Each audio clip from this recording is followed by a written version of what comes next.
Je suis Oumar Sako, ingénieur télécom et réseau. Et depuis février 2022, je suis au sein du COCAN en tant que responsable du département en charge du volontariat.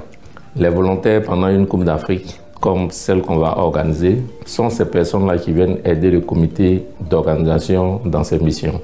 Donc ce que nous on a à faire en tant que département volontaire, on va recruter du monde, on va les former et puis on va les mettre à la disposition du comité d'organisation sur les différents sites. La CAN se joue dans 5 villes, Abidjan, Bouaké, Yamoussoukro, San Pedro, Korogo. Donc on va recruter des volontaires dans toutes ces villes-là.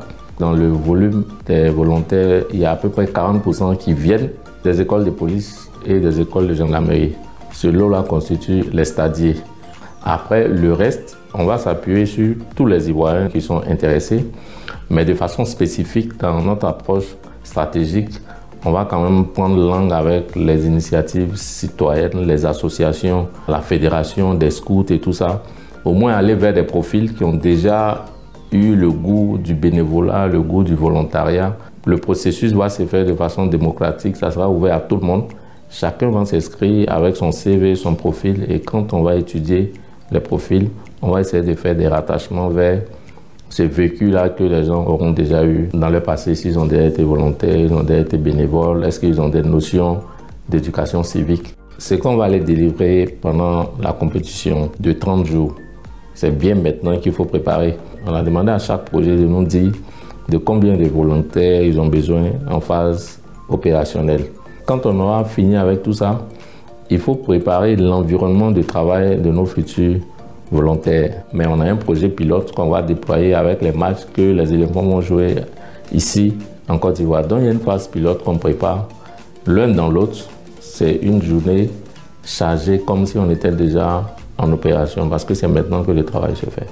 La moyenne d'âge aujourd'hui de la jeunesse ivoirienne qui tourne autour de 35 ans, c'est-à-dire que la première CAN, quand on la faisait, beaucoup n'étaient pas nés. Donc, moi, mon sentiment aujourd'hui, je pense que c'est un sentiment de fierté. Parce qu'une Coupe d'Afrique, on ne l'organise pas comme on organise le salon du foot africain ou comme on organise une journée de Maracana. Donc, nous qui avons eu la chance de faire partie de ce comité d'organisation, c'est un sentiment de fierté et c'est un devoir moral pour nous vis-à-vis de notre nation, de nous impliquer et puis de faire en sorte qu'on arrive à organiser la plus belle CAN de l'histoire du football africain, comme le souhaite son Excellence le Président de la République, Alassane Ouattara.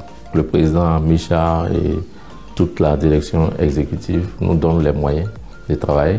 On a la chance d'être accompagné par un cabinet d'experts qui est Vivendi. Je pense que tous les ingrédients sont réunis pour qu'on puisse réussir cette CAN. C'est une CAN qui est organisée par les jeunes de Côte d'Ivoire.